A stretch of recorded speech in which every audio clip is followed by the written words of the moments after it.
if you could have a look there on screen now in 2 secs. It's a recent video by a mate of mine, Dale Blue Collar Sport TV. He talked about John Fury and how he really is the worst. He's the worst thing to happen to Team Fury, if you think about it. And he's spot on, because if you look at Tyson Fury in his career, and we're talking about the boxing end of it, right? You look at his career, what's the most consistent we've seen of Tyson Fury? I'm not necessarily talking about weight, because his weight kind of, even going back a decade ago, it kind of did yo-yo in between fights. But what's the most consistent you've seen with Tyson Fury throughout the course of his career? It was when he was with his uncle Peter. Peter Fury and John Fury, I mean, you'd never really think they were siblings, because they are just, in terms of personalities, they are so different. I mean, it really is chalk and cheese. They're so remarkably different. John Fury, the loud, brazen character, you know, he says this, he says that, he loves the attention. Whereas you've Peter Fury, who is he's much more down to earth, he's much more real. I have a lot of time for Peter Fury, and he's calm. There's none of this, you know, this, that, and the other. You know, he's not giving it this, he's not giving it that. He's very calm. And I think he had a great impact on Tyson's career. I think he did, absolutely did. You can't argue with that. He went to Germany, he beat Vladimir Klitschko. He had Peter Fury in the corner. And if you go back and look at that fight, and I know it's not the most pleasing on the eye fight to watch. I know that.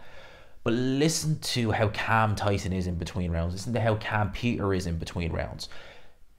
It's brilliant to listen to, because you're seeing a fighter really in tune with his trainer. It's absolutely brilliant.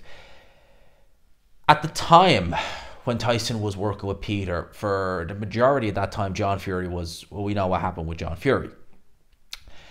He came back into the camp, or came back into the team near the back end of that.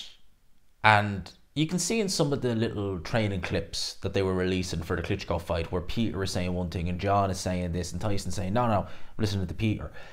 John Fury is not what Tyson needs. He needs that calming influence in the corner. And after he left Peter Fury, he went to Ben Davison. Ben Davison, who is a very, very good trainer, and he is quite, well, I say he's quite a calm guy. He can lose it a little bit. I mean, we seen that when Tyson Fury got dropped in the 12th round against Deontay Wilder. You know, Freddie Roach kind of had to kind of stop him from going onto the ring apron. And sometimes I think he can maybe just overthink things a little bit and lose the run of himself. But for the most part, he's a very good trainer. But then he arrives with Sugar Hill Stewart. And to be honest with you, I think that Peter Fury is Tyson Fury's best trainer, but Sugar Hill Stewart is, he's not second best. I mean, he is neck and neck with Peter Fury. I think Sugar Hill Stewart is an exceptional trainer, and I think he's an excellent addition to Team Fury. And seeing the way Tyson Fury looked in that Wilder fight, having only spent so long, he spent an awful long time with Sugar Hill Stewart, the improvement, it was brilliant. And what's the key thing? That fight was in America. John Fury wasn't able to go there. So he was able to work with Sugar Hill Stewart in America. He had just Sugar Hill Stewart in the corner. Obviously he had his entourage, but he was the voice. He was the man. That's what Sugar Hill Stewart was. Obviously John Fury has had his issues with Sugar Hill Stewart over the last year, because when the USEC negotiations broke down, Sugar Hill Stewart was coming to the UK to train Lawrence Okolie, and they tried to make it out as though he was coming there just to train Tyson Fury. He let the cat out of the bag that he had the plane ticket home for when the Okolie light fight was done. And John Fury giving it this, giving it that, blah, blah, blah, blah, blah. And although John Fury may deny it, it's pretty obvious. He's always wanted to be the main guy, the head trainer, the head honcho in Team Fury. That's obvious. And when you look at Saturday night, when Tyson Fury, I think it was round 10, where he's behind, he's just been dropped. He needs to be calm. He needs a calm voice, and he has that in Sugar Hill, giving him good instructions. And on one side, he's Andy Lee, saying you're winning. And then he's John Fury, as Sugar Hill is trying to give him instructions, barking this and saying that and saying this. Shut up. Sugar Hill is the man. He's the trainer. He's the guy who knows what he's talking about. And I think that with the way John Fury was speaking about Sugar Hill, it made people actually question how good is he as a trainer. It really did, because people look at Lawrence Okolie and they'll say, oh, that David Light performance, then he lost to Chris Billum Smith. they say, oh, well, Sugar Hill, look what he's done. Listen, hang on a minute, right? Lawrence Okoli under Shane McGuigan had some good performances, but let's not forget, he fought Seslak. That wasn't too dissimilar to how he fought against David Light. Shane McGuigan is not Sugar Hill Stewart, but he fought almost identical. He was a little bit more aggressive against Seslak than he was against Light and Billum Smith. But he still fought that same way. Lawrence Okoli, the reason he fights like that is not down to a trainer not being able to get the best out of him. I've said it before, I'll say it again. I think it's all mental with Okoli. He's been ironed out a couple of times as an amateur. He's been down. He's been knocked out by Erislanti Savon in a round. He has the memories of that. And he panics. That's why he does it. It doesn't matter who his trainer is. When he's in that situation and he feels that pressure, he's going to hold. You could have Eddie Futch, Angie Dundee, Cus D'Amato, Emmanuel Stewart, training Lawrence Okoli. It will still be the same thing. Don't blame Sugar Hill for that. And Tyson Fury, as I've said, he needs that calming influence. Did he have that calming influence in fight week? No, he didn't. He had John Fury giving it all this, giving it all that. John Fury, at the press conference, the first press conference which was done over Zoom for the Jake Paul fight, which was meant to happen in 2021, it didn't. Saying all those things about Jake Paul's girlfriend and stuff like that. I think it's his ex-girlfriend now, but saying all that. John Fury always got the Wilder way in up in Belfast. Wilder just saying bomb squad, and he had to be. He knew security was there, so they were obviously going to restrain him. Getting in the face of Team Usyk and then picking to headbutt the smallest member of Team Usyk. All this is not what you need in your team. John Fury is by a country mile the worst member of Team Fury, because I don't even think he has Tyson's best interest really.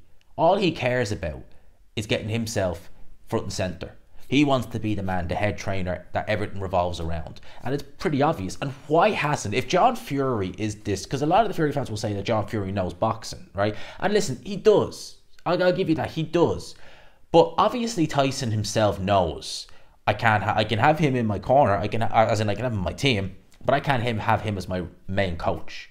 Because if he was so good, and if John knew so much, he would have done this years ago.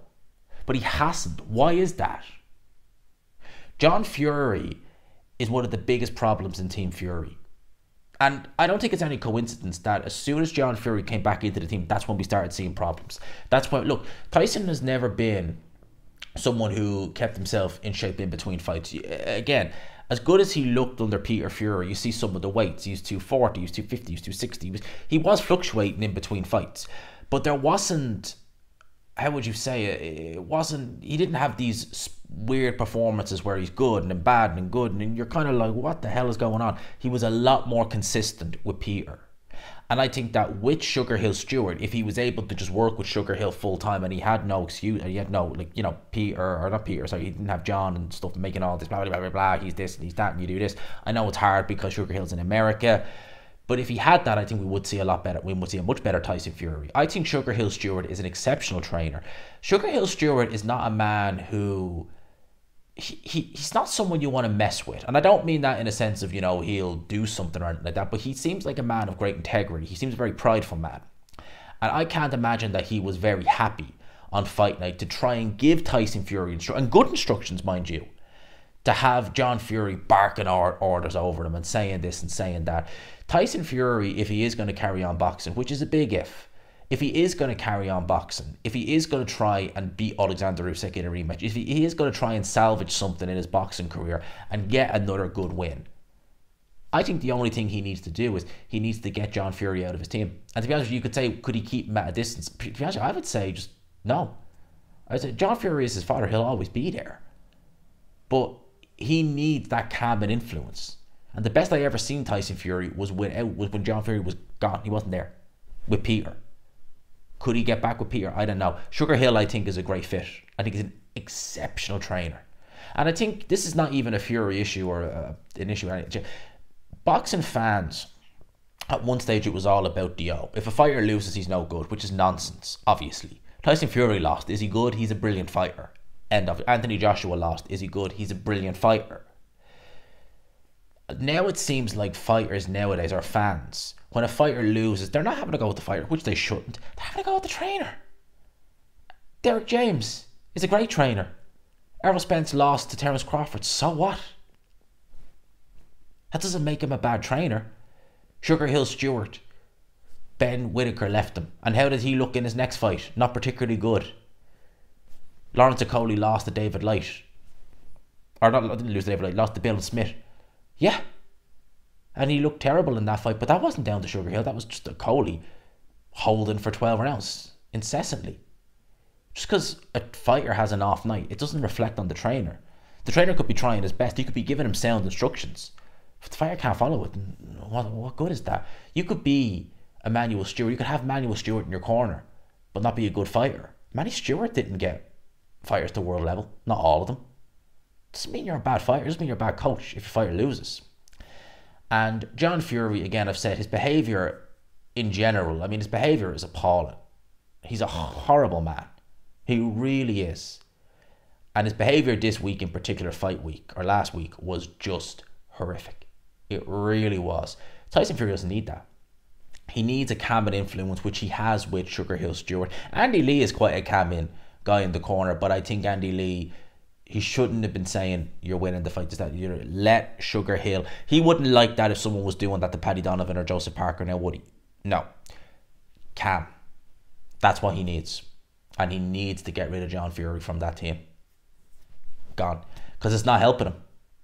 It's just not. It's not helping him. John Fury is out for one man, himself. End off. And that's my thoughts on that.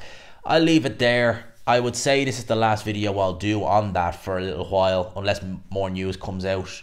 But we have Taylor Catterall this weekend, which I'm looking forward to. We'll do a review, or we'll do a preview of that. We have the Matchroom versus Queensbury card in less than a fortnight. We got to start talking about that. We've had the fight. It was brilliant. We've had the aftermath. Now let's talk about something else. So hopefully, but this will go out in the morning, and hopefully I'll get the Taylor Catterall preview out that evening. I'll leave it there. Peace.